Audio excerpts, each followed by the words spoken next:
Eu e o Bal, a gente trocou de ordem aqui, porque a gente estava conversando antes do evento começar, e aí ele falou que ele ia falar mais de inversão de fluxo, e eu vou falar um pouco de inversão de fluxo, mas também um pouco de panorama geral aí de coisas que a gente está aguardando para 2025 do ponto de vista regulatório. E também do ponto de vista aí de Congresso Nacional, enfim, acho que a gente está passando de fato por um momento de muita coisa para acontecer, né? Acho que esse é o ano em que a gente tem muita definição que precisa sair, tem muita coisa aí batendo na porta e a gente precisa de fato que as coisas abram a porta e saiam para a gente conseguir também pensar futuro do nosso setor e pensar um pouco mais como é que fica tudo. A primeira coisa que precisa sair do outro lado da porta é o tal do encontro de contas. Esse famigerado encontro de contas que tinha que estar pronto em 2023, julho de 23, e até hoje a gente não tem notícia dele. O prazo formal para a ANEEL terminar o encontro de contas vence em abril desse ano. Talvez você esteja pensando, mas Bárbara, não era julho de 23? Julho de 23 era o prazo da lei.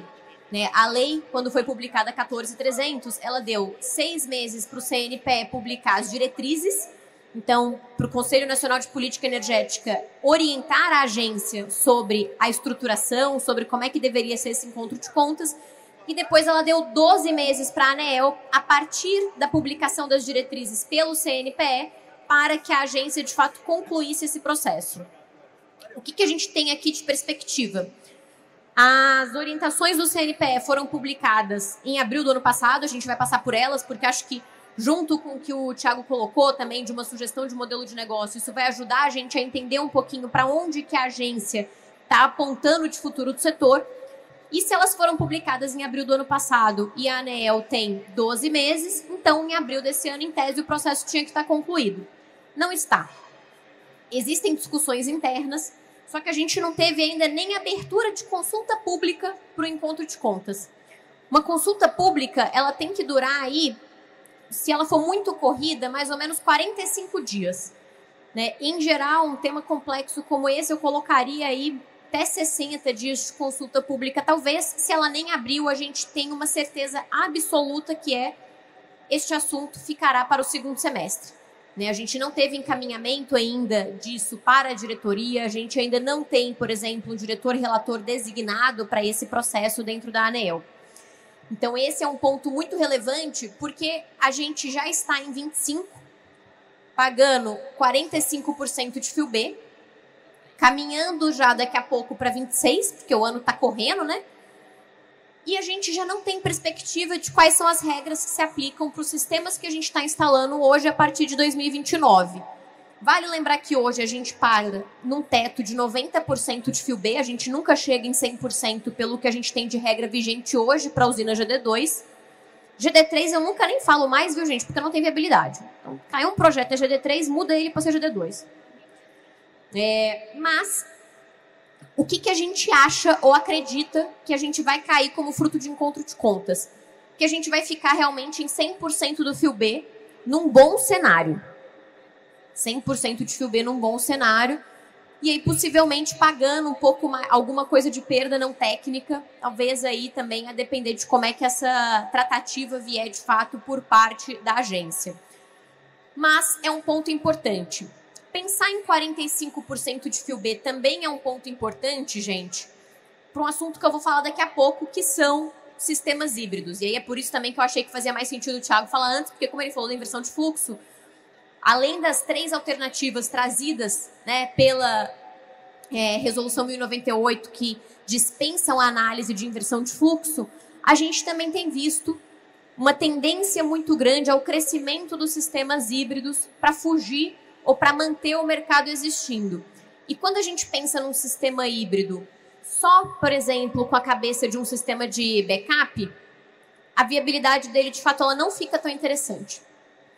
Agora, se a gente pensa num sistema híbrido, não para ser um backup do consumidor se ele fica sem luz, mas para ser também uma forma de evitar que o consumidor pague 45% de FIU B esse ano e 60% no ano que vem e assim por diante, e pague também, por exemplo, aqui no Rio Grande do Sul, ICMS na TUSD, a viabilidade começa a ficar mais interessante para esses sistemas. Então, esse é um cenário também importante da gente olhar para ele. Aqui, só para lembrar, né, onde que a gente está do ponto de vista dos 45% aí de fio B, olhando para... Isso aqui é reais por megawatt-hora, tá, gente? Só para vocês entenderem, né? Então, reais a cada 1.000 kWh. Então, do ponto de vista de 45% de fio B, nas tarifas que a gente tem hoje, publicadas pela ANEEL. E aí, entendendo também onde que a gente se assenta quando a gente olha para as duas maiores distribuidoras que atuam aqui no estado, a RGE, do grupo CPFL, e a CE, né? Que vocês chamam de CE, né? Eu falo C3E, né? Vocês falam CE.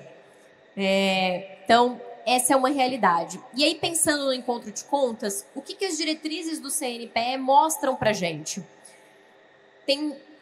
Fala muito aí, né, de fato, da questão da gente olhar perda técnica nas redes de transmissão e distribuição, da gente olhar para necessidade de expansão ou não das redes de distribuição em virtude da instalação desses sistemas, melhorias técnicas, mas tem duas diretrizes que eu acho muito relevantes. A primeira é a questão de efeito locacional, simultaneidade e sazonalidade.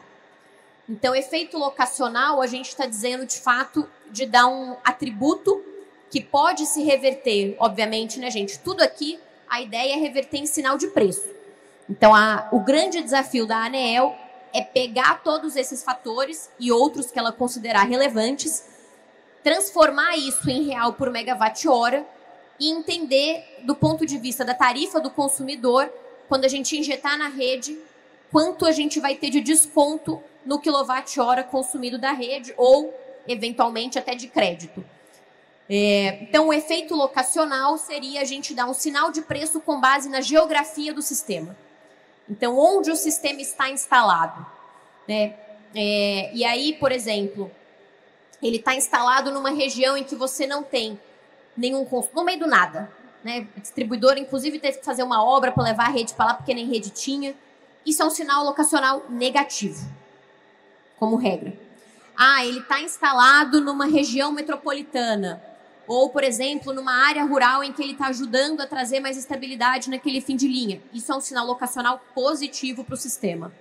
Então, ter essa granularidade geográfica da instalação. Simultaneidade é um conceito que vocês conhecem melhor do que eu. E sazonalidade aqui veio para contemplar sistemas ou híbridos, então solar e bateria, ou híbridos de outras fontes também, né? Assim, solar e biogás, por exemplo, ou eólica, ou mesmo uma PCH, que são fontes que muitas vezes têm um critério de geração que ele é mais sazonal realmente do que a solar, que apesar da gente ter a nossa intermitência, a gente tem uma previsibilidade boa da geração. E aí, a outra critério do CNPE, que é muito interessante para a gente pensar em futuro também de negócio, é considerar diferenças de geração junto à carga e remota. Ou seja, o CNPE está explicitamente dizendo para a ANEEL que ela tem que avaliar de forma distinta sistemas que estão junto à carga e sistemas que estão remotos. Então, quando o Thiago colocou, né? Mas será que o futuro vai ser só junto à carga, por exemplo? Se eu tiver que ser muito honesta com vocês, gente, é para isso que a gente está caminhando. E não é que a gente está caminhando para isso no Brasil. Uma coisa que eu acho muito interessante no contexto que a gente vive hoje de fazer, de fato, é olhar para o resto do mundo. E eu costumo falar que, assim, o bom de trabalhar no setor elétrico e em tantos outros setores regulados é que a gente não inventa a roda. Não inventa, gente, não adianta. E aí, quando você olha para o que está acontecendo na Inglaterra, na Alemanha, na Austrália, na Califórnia, por exemplo, né, que os Estados Unidos é estadual as regras. É como se a gente tivesse a oportunidade de entrar numa máquina do tempo e ir para o futuro. Para vocês terem ideia, eu comecei a trabalhar no setor, eu estava no Greenpeace. A primeira vez que eu palestrei aqui foi representando o Greenpeace. Não sei quem lembra dessa época. E aí, quando eu estava no Greenpeace, a gente tinha muita interação com o Greenpeace Estados Unidos. E eu lembro que eu tive uma reunião em 2014, que a gente estava começando a discutir a segunda, né, na verdade, revisão da 482, que veio a 687. E era uma revisão muito ruim com a proposta que a ANEEL estava trazendo. Naquela época, a proposta da ANEEL já era quem tem GD não compensar nada da TUSD. Né? Então, toda componente TUSD a gente deixa de compensar. Não só fio B, 100% da TUSD. Essa era a proposta para 2015. E aí a gente foi ter essa conversa com a presidente da Associação de Solar dos Estados Unidos. E essa era a briga que eles tiveram com as distribuidoras de energia em 2006. Isso era 2014, aqui no Brasil. E aí, quando a gente olha, de fato, para outros países, o que a gente vê é a bateria chegando, o sistema se tornando híbrido, o consumidor que gera a própria energia controlando como é que ele vai injetar energia na rede, porque temos visto, sim, cada vez mais restrições. Eu tenho falado isso em algumas palestras, por exemplo. Na Itália, a partir desse ano, o consumidor que gera a própria energia não pode mais injetar energia na rede. Não tem lugar. É na Itália. Ah, Bárbara, então você está dizendo que a gente tem que aceitar tudo o que está acontecendo? Não, eu não estou dizendo isso. Mas eu tenho uma empresa, todo mundo que está aqui, que tem uma empresa ou trabalha no setor também. E eu acho que a gente tem que ter duas visões. A visão é, eu vou lutar para ter a melhor regra possível, mas eu também vou olhar para o que vai garantir a sustentabilidade do meu negócio. Não dá para eu fechar o olho e ficar negando o que está acontecendo e batendo o pé e perdendo venda e tendo que demitir gente e assim por diante. Então, acho que esse é um pouco o que a gente tem visto de tendência, de fato, no mundo. E aí, obviamente, se a gente fala de inversão de fluxo, né, e muito desses efeitos aqui, tá, gente? Quando a gente olha, sobretudo para essas duas questões aqui, sobretudo para a segunda, isso daqui tem muito a ver com inversão de fluxo. Porque qual que é a maior alegação das distribuidoras de energia, por exemplo? Quando a gente tem inversão de fluxo de potência, isso reduz a vida útil dos meus equipamentos. Reduz a vida útil do meu transformador, reduz a vida útil da minha subestação. Então, no frigir dos ovos, olhar para a necessidade de melhoria dos equipamentos, das instalações de transmissão e distribuição, também é olhar para a inversão de fluxo.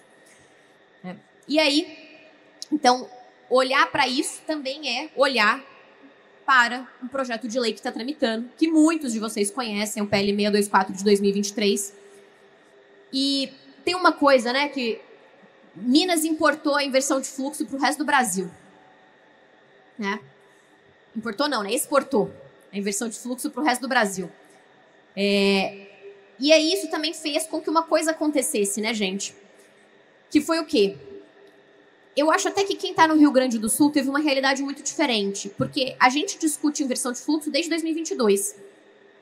A maior parte do Brasil começou a discutir inversão de fluxo em outubro do ano passado. Aqui, como a gente teve uma ida e vinda da RGE nas tratativas, etc., foi um problema que chegou aqui também mais cedo, um pouco depois de Minas Gerais, depois ele voltou e agora ele veio de novo com força. Mas para a maior parte do Brasil, o problema da inversão de fluxo começou dia 1º de outubro de 24. Porque qual foi o calcanhar de Aquiles que a resolução 1098 deixou? A partir do momento... Gente, não dá, né? Você olha, pelo amor de Deus.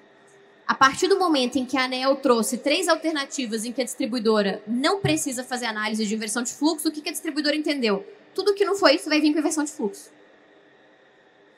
E foi isso. A resolução entrou em vigor dia 1º de outubro. A partir do dia 1º de outubro começaram a enxurrada dos projetos e dos orçamentos de conexão vindo. Mas esse projeto está tramitando muito antes disso. Então, ele foi aprovado na Câmara em abril. Em maio do ano passado, ele foi para o Senado Federal. No Senado Federal, ele está com a relatoria do Petecão. O Petecão é o senador do Acre. E a gente tem uma movimentação muito grande para aprovar esse projeto desde maio do ano passado, tá? Até pro Acre eu já fui, viu, gente, para falar desse projeto.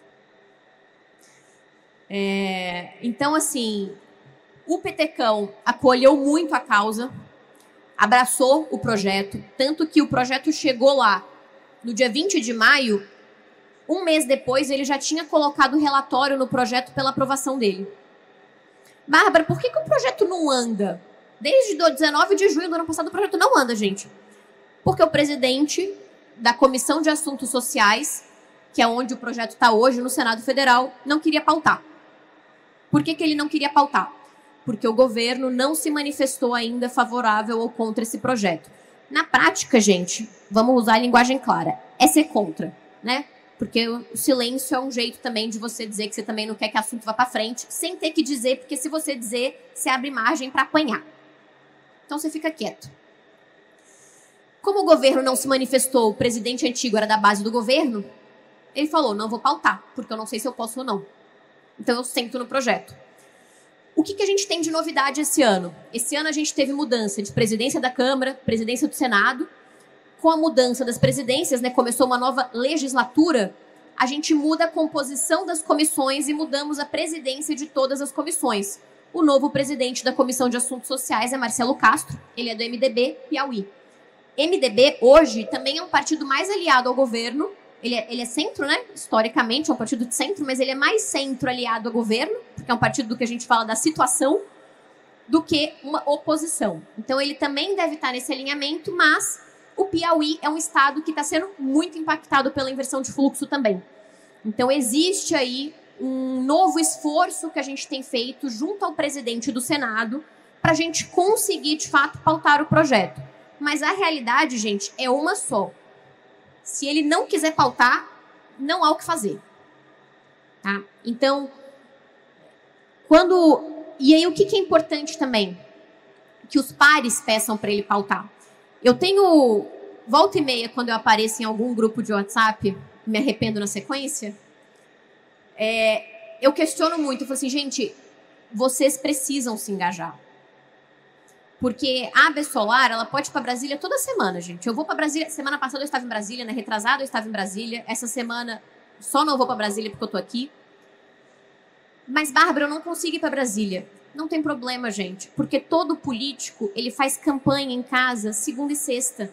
Ele tá em Brasília de terça a quinta. Segunda e sexta ele tá no estado dele. Eu era assessora parlamentar. Eu cobri estado. Então, assim, você não precisa ir para Brasília para ajudar o setor. Mas se você fala com o senador dos senadores do seu estado e eles falam com o presidente da comissão, com o colega, isso ajuda a movimentar. Né? É mais pressão chegando de diferentes fontes. E isso é muito importante para a gente conseguir tentar fazer com que este projeto ande. Vale lembrar o que esse projeto faz? Ele elimina a análise da inversão de fluxo de fluxo de potência para projetos de até 75 kW. Elimina e cria também a renda básica energética, né? Substituição da tarifa social de energia elétrica, um subsídio que hoje soma mais ou menos 12 bilhões na nossa conta todo ano dentro da CDE, pela instalação de sistemas fotovoltaicos para famílias de baixa renda. Então, acho que ele é um duplo benefício para o setor, porque ele resolve a inversão de fluxo para micro, mas também cria um novo mercado, que é a instalação de sistemas fotovoltaicos para baixa renda. Obviamente que isso tem que ser tratado. Aqui, o básico, eu sei que vocês fazem isso. Eu acho que todo mundo que está aqui no Rio Grande do Sul tem que, no mínimo, saber o que tem que vir no orçamento de conexão. Vocês têm que ser mestres já em analisar um orçamento de conexão com inversão de fluxo. Se vocês não forem, o que mais tem na internet hoje é aula ensinando a fazer isso. Então, eu não vou entrar de graça, tá, gente? Não precisa pagar, não. Tá de graça lá. Então, eu não vou entrar nesse métier. Mas eu queria fazer um apelo para vocês, que é, reclamem. Bárbara, não resolve, a ANEEL não responde, o atendimento é muito ruim. Eu sei. E assim, gente, eu falo que eu sei com propriedade, porque hoje 5% de tudo que tem de reclamação na ouvidoria da ANEEL é representado pelo meu escritório. Então, a gente lida com mais de 1.200 reclamações lá no escritório que são nossas. Só que, quando a gente chega para conversar com o diretor da agência, ele pega os dados da ouvidoria e vê que não tem uma quantidade, por exemplo, representativa de reclamação de inversão de fluxo. Tem muita reclamação, sabe do quê? Erro de faturamento. Isso tem muito. Agora, inversão de fluxo não tem. Aí, o que eu tenho que ouvir? Esse negócio que vocês estão falando que é um problema tão grande, que mais da metade do Brasil está vermelho, não é problema. Porque aqui, ó, não tem reclamação na ouvidoria. Se fosse problema, tinha reclamação. Fala mais alto. Fala como se a sua vida dependesse disso. Depende, bicho.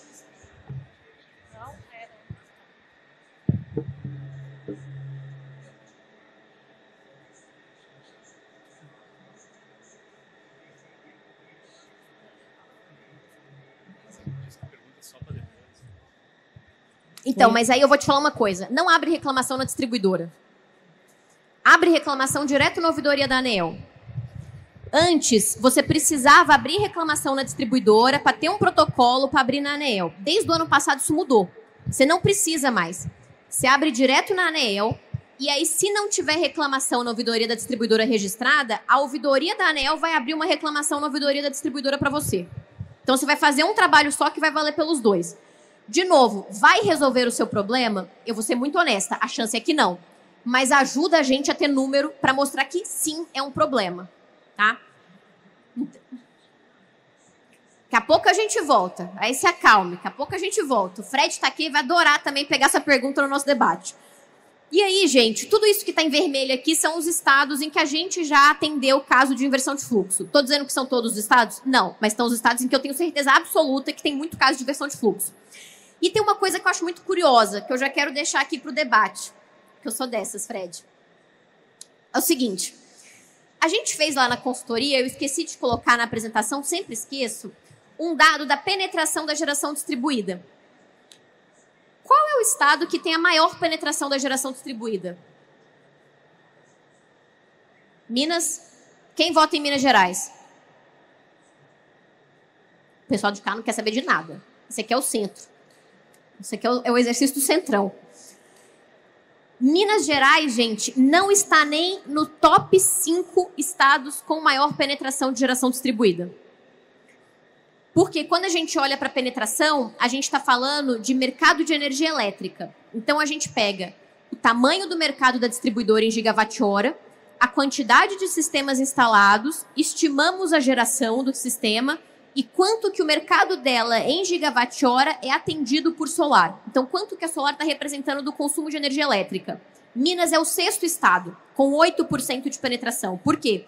Tem muita GD? Tem. Só que Minas Gerais é o 2º maior mercado de energia elétrica do Brasil, depois de São Paulo. Depois da Enel São Paulo, né? CEMIG. Então, a penetração é alta, pero não muito. O estado que tem a maior penetração é Mato Grosso. 13,5% de todo o consumo de energia elétrica do Mato Grosso hoje vem de GD solar. Depois, Mato Grosso do Sul. Depois, Copel. Choque. A cara de gente, eu devia ter feito um meme da cara de choque. Depois, RGE. Depois, Brasília, Neoenergia, né? SEB. Depois, Minas Gerais. E aí, por que eu estou dizendo isso? Porque a gente começou a perceber que a inversão de fluxo, ela aparecia, ou começava a aparecer mais, nos estados em que a gente tinha mais de 8% de penetração de geração distribuída. Então, todos esses estados do top 5, eles estão aí até 9,5%. E aí depois vai Minas, que tem 8%. Então, os 3 primeiros têm 11, até 11%. Então, é 13%, 12% e 11% de penetração. E aí, semana passada, eu fui para Boa Vista, em Roraima. Boa Vista, gente, não se aprova mais projeto de geração distribuída por causa de inversão de fluxo. Só que a penetração da inversão de fluxo lá, a penetração da geração distribuída lá é 4%. Fica o questionamento do que está acontecendo. Aqui é um dado que eu gosto muito, porque uma outra coisa que a gente ouve da ANEEL é assim: se o mercado tivesse tanta inversão de fluxo assim, a GD não continuava crescendo tanto. Pô, crescemos 8 gigas ano passado. E aí, o que a gente fez? A gente segmentou, isso aí é o percentual de crescimento, tá, gente, em relação ao ano anterior, e a gente segmentou o crescimento em micro e mini GD. E aí a gente percebeu que enquanto a mini GD, que é a linhazinha salmãozinho mais claro, continua crescendo em números percentualmente mais expressivos, a micro a gente percebeu uma queda muito grande. Por quê? Porque na mini GD, você tem muita usina sendo conectada, que é GD1. Porque os projetos tinham 1 ano para ser conectados, quando tem obra da distribuidora, mais longo prazo vai para frente. Então tem muito, continua tendo potência conectada. Acabou meu tempo? Continua, né? Tá bom. É pelo bem geral da nação e vontade do povo. Diga ao povo que fico.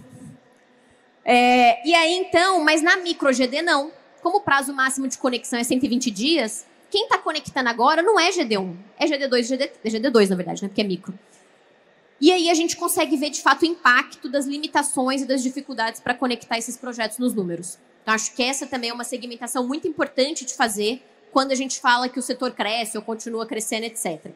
Bem, agora eu vou entrar na segunda parte da minha palestra, que é o sistema híbrido. Aqui é uma queda de preço. Enfim, queda de preço aconteceu muito ao longo dos últimos anos. A gente saiu aí de um patamar há menos de 10 anos de R$800 o quilowatt-hora para mais ou menos R$155 o quilowatt-hora de armazenamento de energia.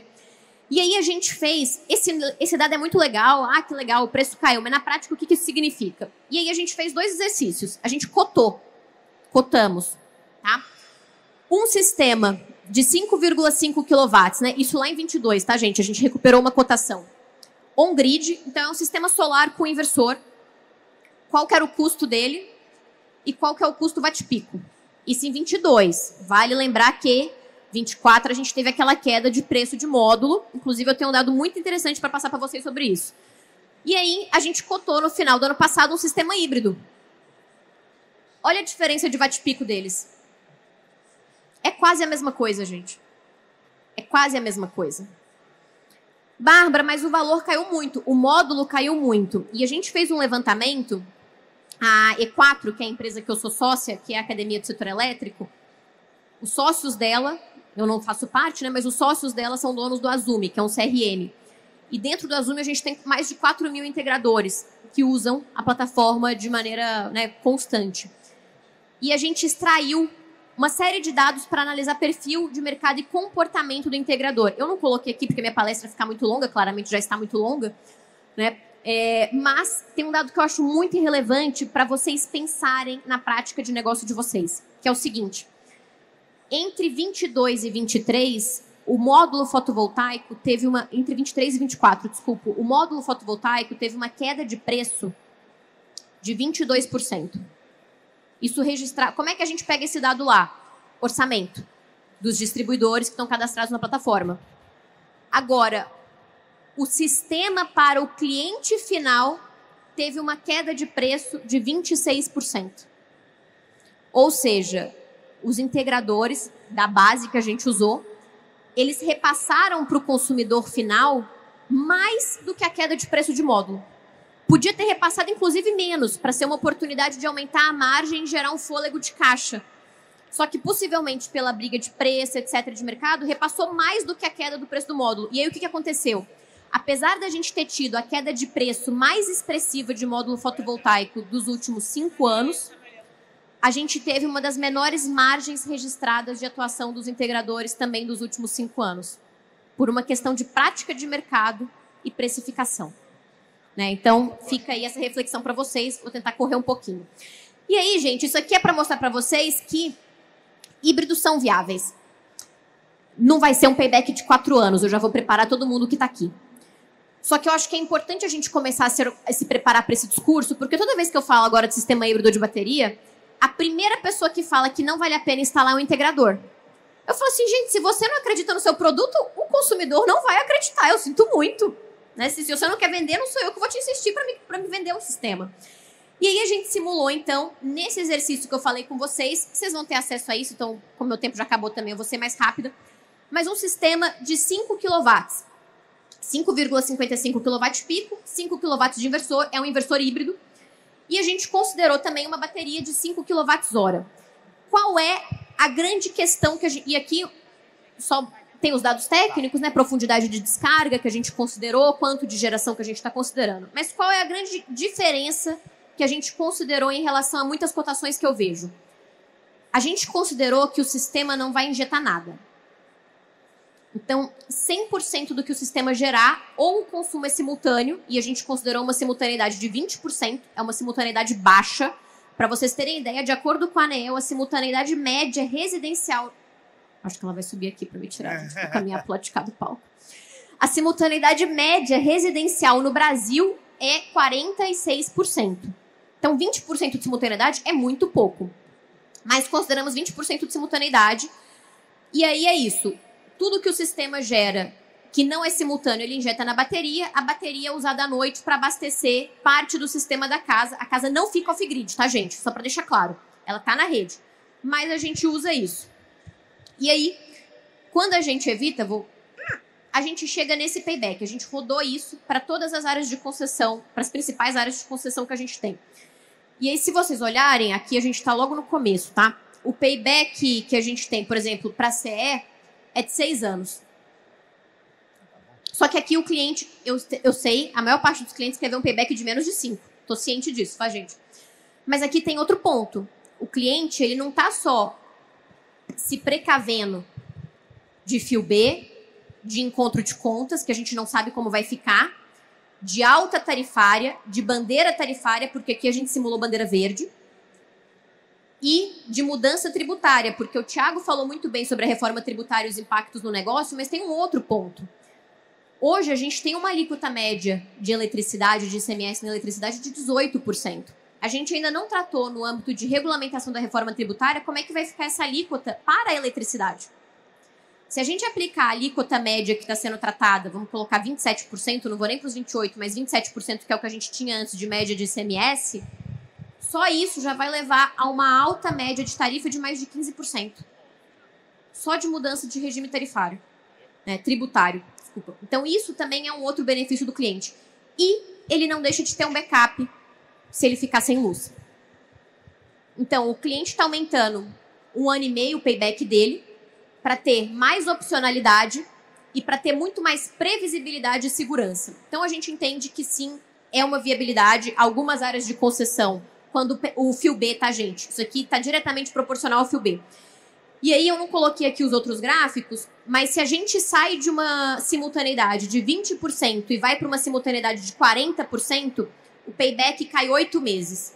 Então, a sensibilidade que a gente viu foi essa. A cada 20% que a gente aumentava de simultaneidade, o payback caía mais ou menos 8 meses numa média. Alguns estados mais, alguns menos. Depois a gente pode disponibilizar para vocês as outras análises aqui que a gente fez. O que a gente está rodando agora? Como fica a viabilidade de um sistema híbrido num consumidor tarifa branca? Ah, Bárbara, por que eu vou colocar tarifa branca no meu consumidor? Porque na tarifa branca ele tem a hora ponta, que é a hora que eu vou poder injetar com a minha bateria.